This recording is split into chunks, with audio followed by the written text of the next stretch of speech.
لاکھوں قدسی گئے کار خدمت پر، لاکھوں گردے مزار پھرتے ہیں۔ الحمدللہ رب العالمین والصلاة والسلام علی سید الانبیاء والمرسلین، اما بعد فاعوذ باللہ من الشیطان الرجیم، بسم اللہ الرحمن الرحیم۔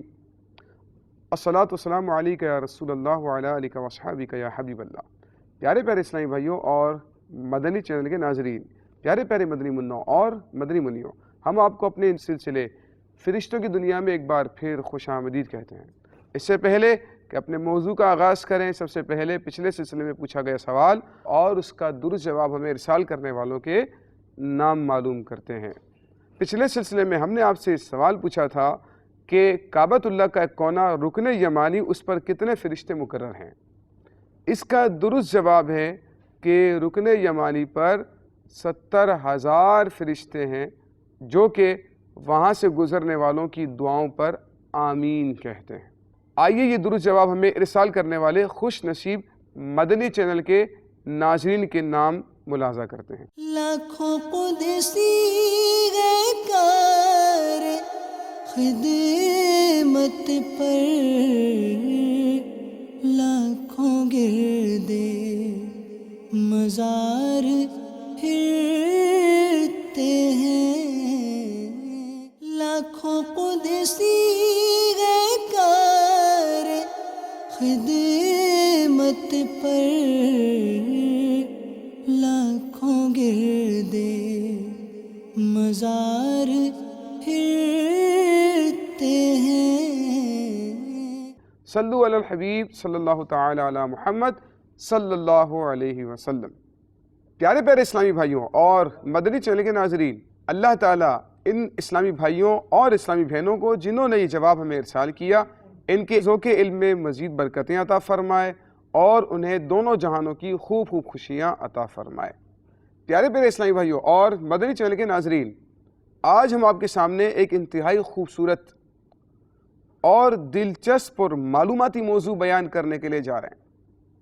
اول تا آخر سلسلے میں شریک رہنے کی نیت سے بڑی توجہ کے ساتھ ہمارا سلسلہ اچھی نیتوں کے ساتھ ملاحظہ فرمائیے۔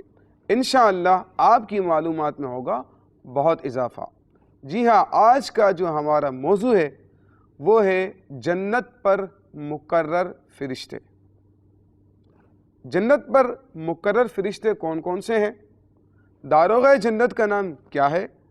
اور جنت میں جنتیوں کو جو نعمتیں دی جائیں گی فرشتوں کے ذریعے سے، اللہ رب العزت جو انعام و اکرام فرمائے گا جنتیوں پر، آج کے سلسلے میں انشاءاللہ ہم ان باتوں کو سماعت کریں گے۔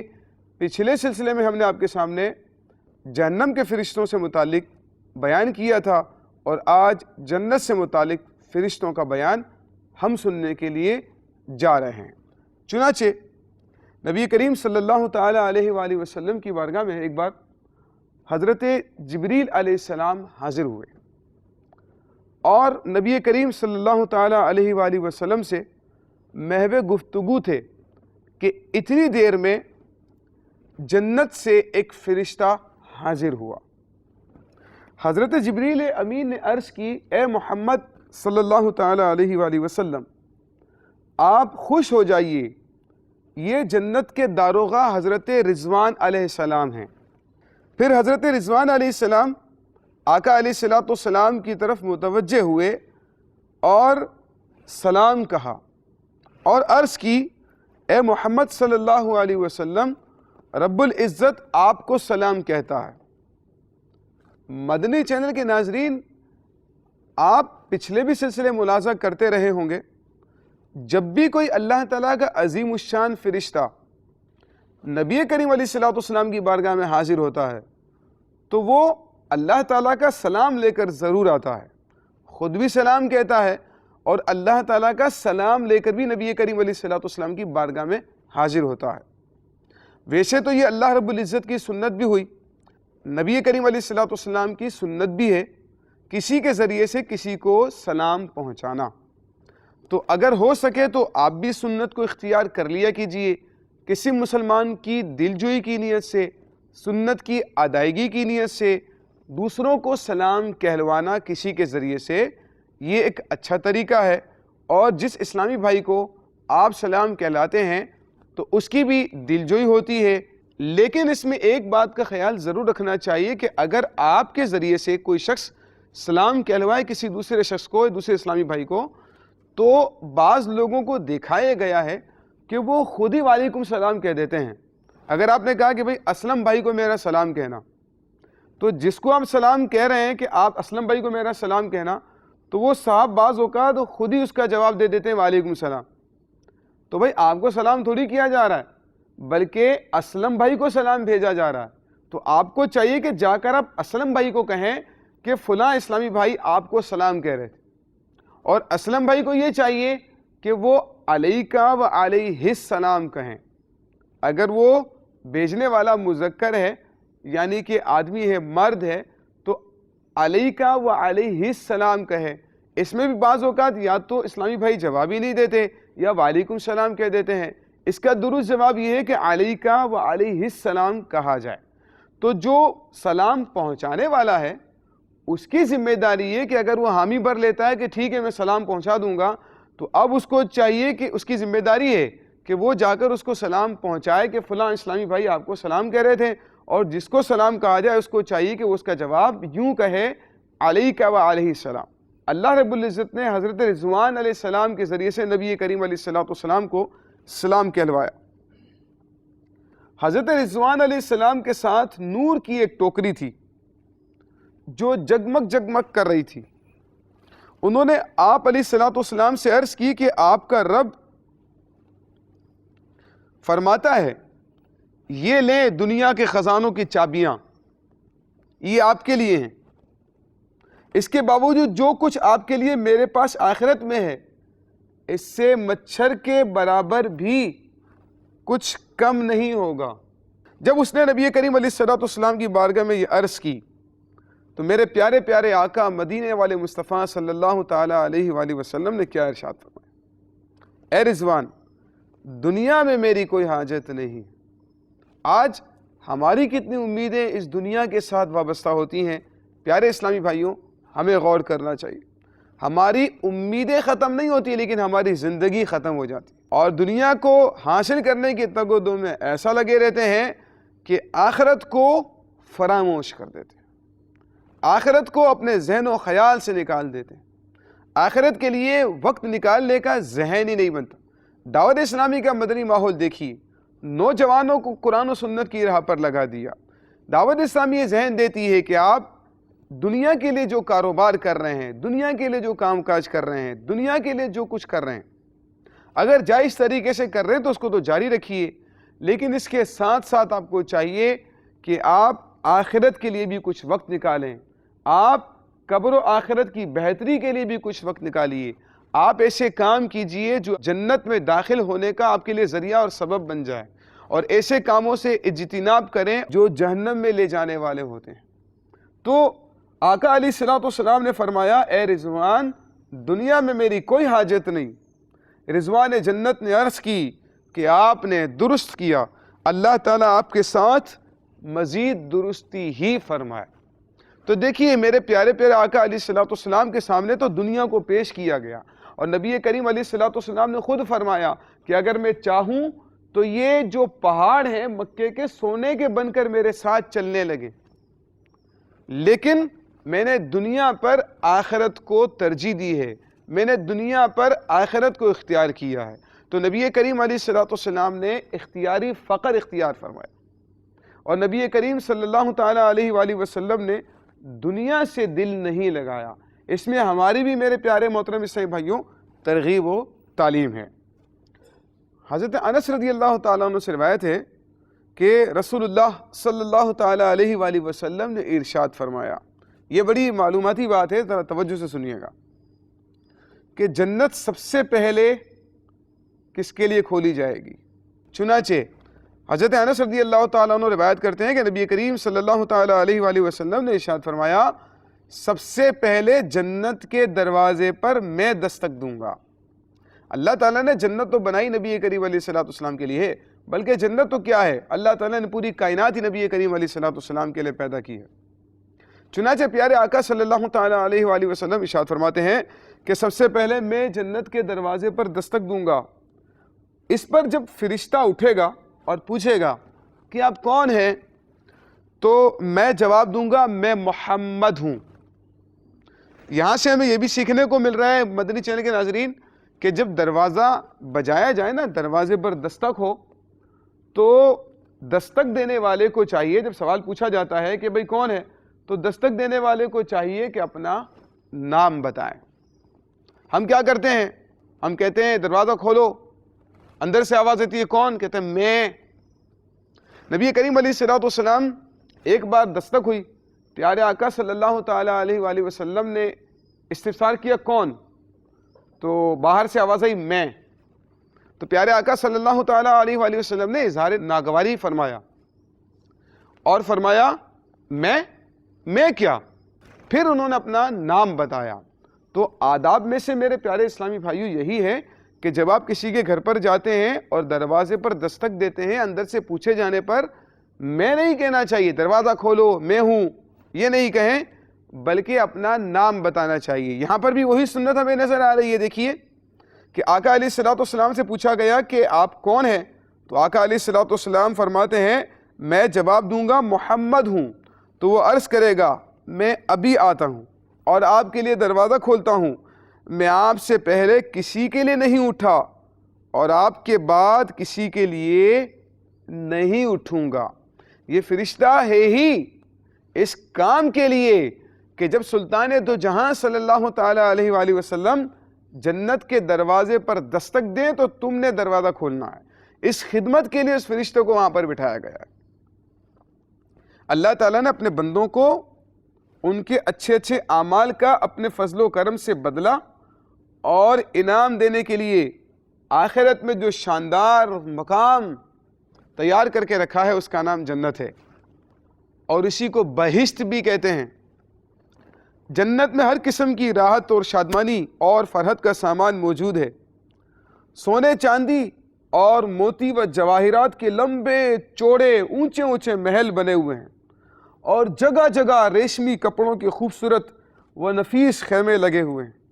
ہر طرف طرح طرح کے لذیذ اور دل پسند میووں کے گھنے شاداب درختوں کے باغات ہیں، اور ان باغوں میں شیریں پانی، نفیس دودھ، عمدہ شہد اور شراب طہور کی نہریں جاری ہیں۔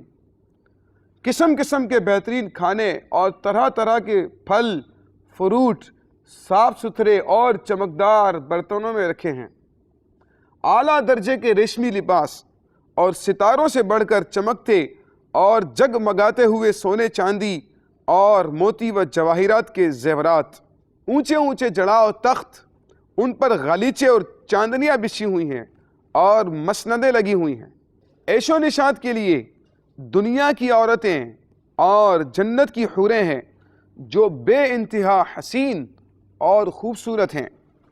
خدمت کے لیے خوبصورت غلام چاروں طرف دست بستہ ہر وقت حاضر ہیں۔ الغرض جنت میں ہر قسم کی بے شمار راحتیں اور نعمتیں تیار ہیں، اور جنت کی ہر نعمت اتنی بے نظیر اور اس قدر بے مثال ہے کہ نہ کبھی کسی آنکھ نے دیکھا، نہ کسی کان نے سنا، نہ کسی کے دل میں اس کا خیال گزرا ہے۔ اور جو جنتی لوگ ہوں گے وہ بلا روک ٹوک ان تمام نعمتوں اور لذتوں سے لطف اندوز ہوں گے۔ بھی آج آپ کسی کے باغ میں چلے جائیں یا جناب آپ مارکیٹ میں چلے جائیں تو بلا روک ٹوک تو آپ ان چیزوں کو استعمال نہیں کر سکتے نا۔ اور ایک بات ہے کہ چلیں آپ کو کوئی روکنے والا نہ بھی ہو، تب بھی آپ کے لیے جائز تو نہیں ہے کہ آپ اٹھا کر کھانا شروع کر دیں کہ مجھے روکنے والا کوئی ہے ہی نہیں۔ تو یہ تو جائز نہیں ہے نا میرے پیارے اسلامی بھائیوں۔ بعض لوگوں کی عادت ہوتی ہے، بچوں کی عادت ہوتی ہے کہ اگر آپ کسی پھل کی ریڑھی پر چلے گئے، سبزی کی دکان پر چلے گئے، تو بعض لوگ چھوٹی موٹی جو چیزیں ہوتی ہیں نا ان کو چھوٹا موٹا سمجھ کر اٹھا کر کھانا شروع کر دیتے ہیں۔ یا کسی کے باغ میں چلے گئے جناب، اب مالک موجود نہیں ہے، اب جناب اس کے میوے توڑ توڑ کر کھا رہے ہیں، کیلے توڑ کر کھا رہے ہیں، فروٹ توڑ کر کھا رہے ہیں۔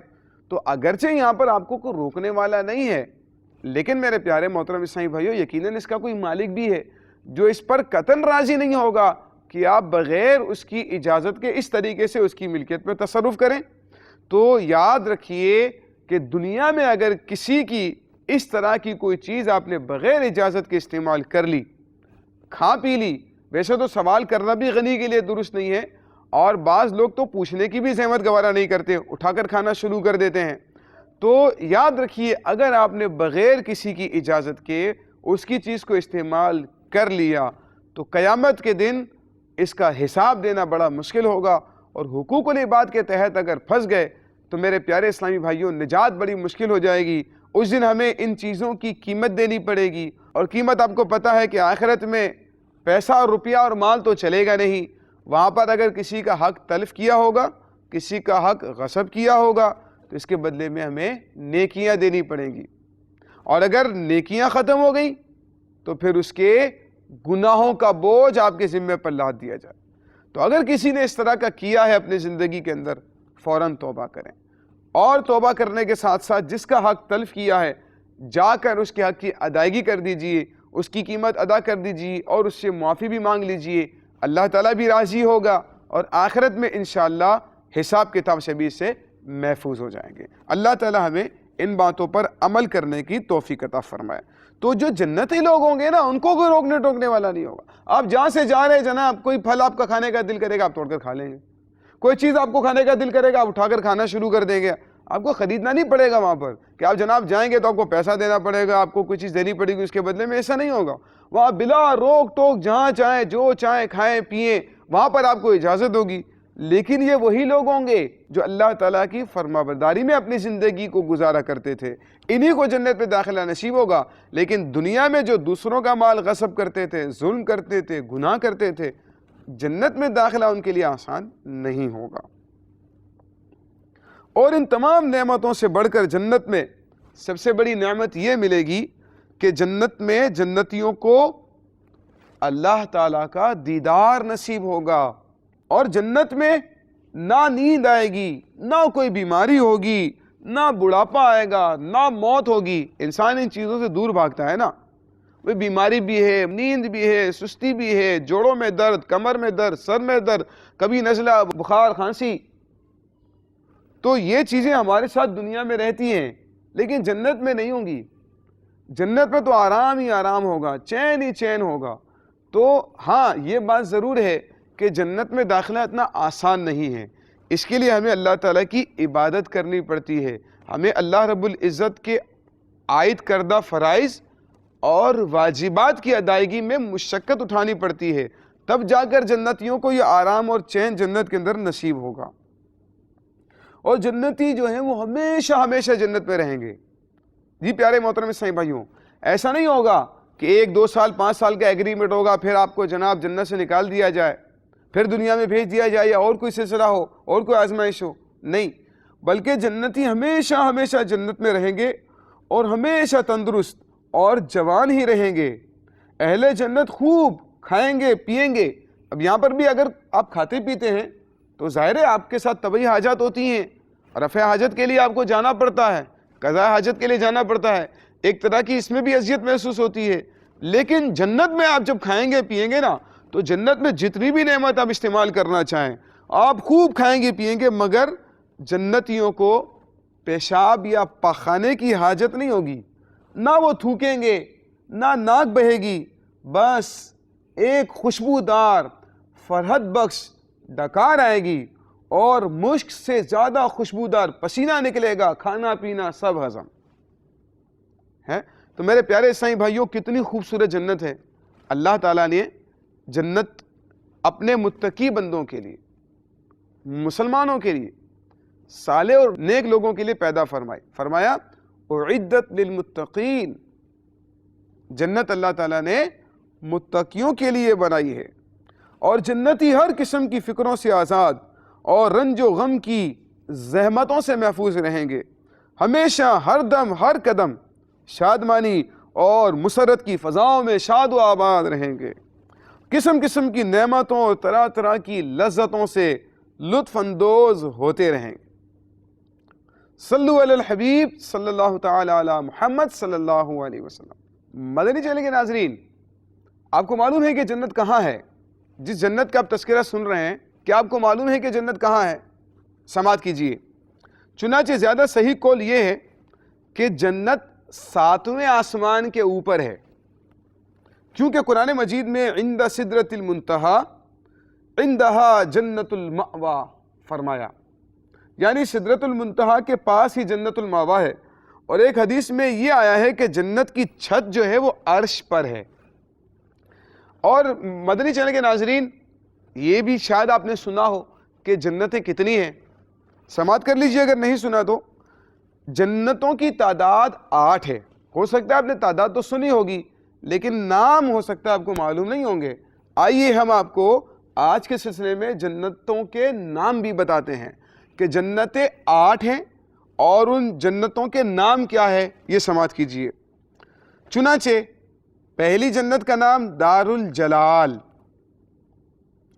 دوسری کا نام دار القرار، تیسری کا نام دار السلام، چوتھی کا نام جنت العدن، پانچویں کا نام جنت المأویٰ، چھٹی کا نام جنت الخلد، ساتویں کا نام جنت الفردوس، اور 8ویں جنت کا نام جنت النعیم۔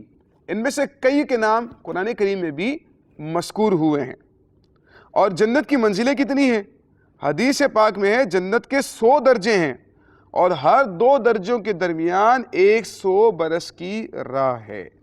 پیارے محترم اسلامی بھائیوں، یہ تھا ہمارا آج کا سلسلہ، جس میں ہم نے آپ کے سامنے جنت کے بارے میں اور جنت کے فرشتوں کے بارے میں کچھ تذکرہ کیا ہے۔ پیارے اسلامی بھائیوں، آپ جانتے ہیں کہ ہم اپنے سلسلے میں آپ سے اسی سلسلے میں سے ایک سوال بھی پوچھا کرتے ہیں، اور آپ ہمیں اس کا درست جواب ارسال کیا کرتے ہیں اسکرین پر موجود نمبر اور ای میل ایڈریس پر۔ تو غور سے آج کا سوال سماعت کرنا ہے اور اس کا جواب ہاتھوں ہاتھ ہمیں اسکرین پر موجود نمبر اور ای میل ایڈریس پر ارسال کرنا ہے۔ تو آج کا سوال سماعت کیجئے۔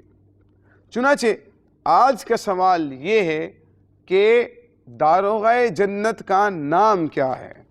یعنی جنت کے جو نگران فرشتے ہیں، ہم نے آپ کو شروع میں بتایا تھا کہ جنت کے جو نگران فرشتے ہیں ان کا نام آپ نے ہمیں بتانا ہے۔ تو موبائل اٹھائیے اور فوراً اسکرین پر موجود نمبر پر ہمیں یہ جواب ارسال کیجئے۔ یہ تھا ہمارا آج کا سلسلہ۔ انشاءاللہ اگلے سلسلے میں دوبارہ مزید موضوع کے ساتھ آپ کی بارگاہ میں حاضری دیں گے۔ تب تک کے لیے ہمیں اجازت دیجیے۔ السلام علیکم ورحمۃ اللہ وبرکاتہ۔ لاکھوں قدسی گئے کار خدمت پر، لاکھوں گردے مزار